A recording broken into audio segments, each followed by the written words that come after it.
I am again in my gray t-shirt. My ever present, always there gray t-shirt. It's just one of 12. I'm running across a bunch of old bus safari posts that I did 15 years ago on Facebook. And I thought I might explain to folks that didn't quite know what bus safari meant, uh, the origin of it. I had moved out of the House of Daily Horrors in Marshall, Texas, to rent a room from Dale Golding. Dale Golding, may he rest in peace.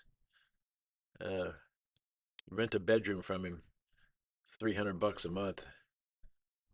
Uh, I was only making 400 bucks a month from my YouTube videos, so things were a little tight back then. But anyway, uh, couldn't find any work in Marshall, so I had applied for a school bus driver, but apparently I was not good enough with a 40-year good driving record. I don't know.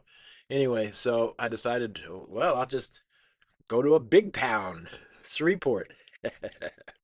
After living in Los Angeles for 16, 18 years, Shreveport was now it was a big town.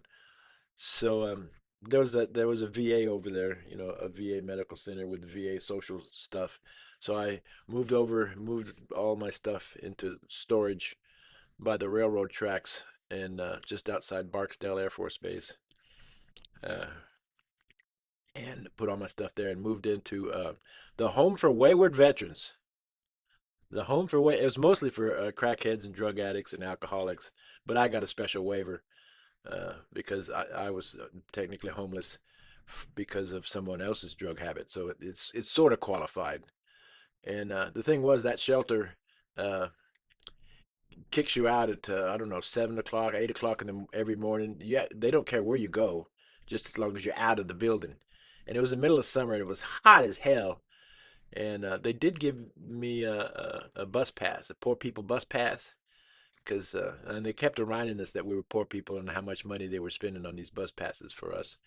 Anyway, so it was hot, kicked out, no place to go. So use these bus passes to ride around town, ride the buses. I learned Shreveport by going on these bus safaris all around different routes, all around. I just stay on the bus until it looped around back to down. The bus station was downtown at that time. So I'd go on these bus safaris and learn all about Shreveport and how to get around in Shreveport. Uh, I had a truck, but no money, a diesel pickup truck, but no money to put fuel in it to run around. Uh, you'd think I would just go hang out at the VA medical center, but they didn't like that either. The VA didn't like veterans just hanging around all day. They wanted us to be there for some business, or it's kind of they had their ways of shushing us away. So that's what the bus safari is about. It's a survival technique for not dying of dehydration in the middle of summer, being kicked out of the shelter from 8 o'clock in the morning until I think it was 4:30 in the afternoon, and then you could come in and get some air conditioning.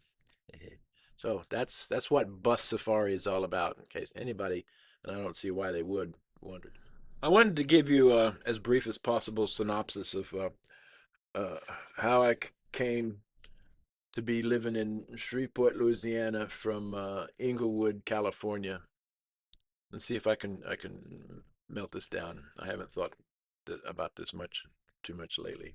All right, so here we go. I was in a transitional living facility, veterans transitional living facility in Inglewood, California, comfortably, real comfortable. Cheapest rents in town, and had a job, had a great place to live. U.S. vets. If you go homeless in Los Angeles, I highly recommend it. So I was living comfortably in Inglewood, California, when I got noticed that my sister Beth had been arrested for beating up Mama in the front yard, beating the shit out of her, and I saw the pictures too, bloody Mama. So I said, you know what? I need to go see what if I can do anything at all to fix that. It was like it's like crusade, a crusade. Yeah. So packed up everything I owned, sort of, in my 1988 diesel pickup truck, GMC Sierra 1500. Got a real small U-Haul trailer and moved to Texas. And eventually, kind of stair stepped my way through living with my daughter in Dallas and into the eventual goal of moving in with Mama in Marshall, Texas, and uh, fixing the problem. What hubris! What hubris I had to that I thought I could fix that kind of a problem. So anyway, Mama's house I called the the house of daily horrors because it was a house of daily horrors, and Mama was enabling Beth's habits, bad habits, and Mama eventually got warrants for her arrest for because my sister would talk her in every month to writing hot checks. So there was warrants out for her, but all this is past history. Uh, but my sister kept she wanted me out of there so she wouldn't have any friction about stealing all of Mama's money, Social Security money, and she could take over the house and kick Mama out. Seriously, and so there was all this friction with me being there and trying to stop it. And at that time, the Marshall Police let Beth do anything she wanted to, and she bragged about it.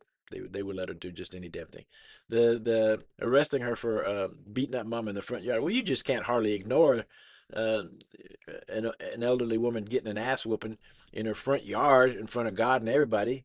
They couldn't ignore that. Of course, they just gave her a little misdemeanor slap on the wrist and put her put her back with Mama. So I tried the that, and my sister started inviting redneck meth heads to come over and whoop my ass, and they come over and threatened me, and two of them tried to kick my ass, and they were on the wrong kind of meth or something. They couldn't do it, and so my son came to stay with us at the house at Daily Horrors for a little while, and then he saw what a horror show the whole thing was. So he finally talked me when the latest redneck threat came to us.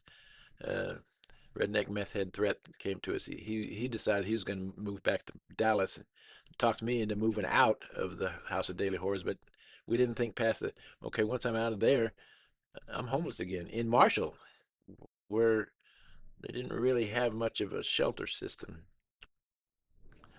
So I ended up uh, renting a bedroom from at the Motel Dale Golding for a while, but the rent was too high, uh, so I had to move to Shreveport. And you know what? That was in the 2000s, and I went from being totally homeless in Marshall. They had a food bank sort of, and some soup kitchens. They had some soup kitchens, which are nice, but that's not survival stuff. And so I moved over to the Home for Wayward Veterans in Shreveport, and in a very short time, I went from abject poverty to buying a house and a couple of cars and a couple of electric bikes, and you know, living the good life in a very short period of time. You wouldn't just a couple of years is all it took of living in a town that had support for veterans. So you know, Marshall wasn't it. Me and the cat, me and the cat are retired now.